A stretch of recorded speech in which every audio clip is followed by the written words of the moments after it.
কোনো একটা কোম্পানিতে ঢুকে যাবেন, তাহলে ঢুকে যান, তাহলে তো গভর্নমেন্ট জব আপনার না, আপনার এই সেক্টর না, আপনি এখানে কেন থাকবেন, আপনি চলে যান। যারা অনার্স পাশের পরের দিন থেকে কোম্পানিতে চাকরি শুরু করে, ও 5 বছর পর স্যালারি 50, 60, 70 হাজার টাকা হয়ে যায়, তাহলে কেন আপনি খামাখাই 16,000 টাকা বেতনের চাকরির জন্য বসে আছেন? যান। বাংলাদেশের কনটেক্সটে যারা সরকারি চাকরি করে, উনি প্রস্রাব করলে সে প্রস্রাবের জন্য সরকার ওনার পয়সা দেয়, যে উনি হেঁটে যেয়ে প্রস্রাব করে আসছে, এটার জন্য ওনাকে সরকারি ভাতা দিল। মানে এই কথাগুলো শুনতে খারাপ শোনায়, বাট ওইগুলা চাকরি যারা করে তারা জানে যে ইন্টারনাল ব্যাপার স্যাপারগুলো কেমন হয়, এবং এগুলো ইলিগাল না, লিগালি সিস্টেমেটিক্যালি এগুলো দেওয়াই আছে তাদেরকে সুযোগ সুবিধা।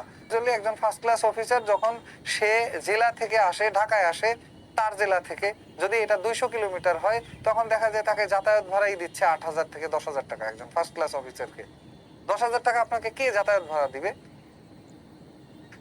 অনেক খাত আছে, এই জন্যই মানুষ ওইখানে যায় 16,000 টাকার চাকরি করতে। সবাই যে শুধু ইলিগাল পয়সা ইনকাম করার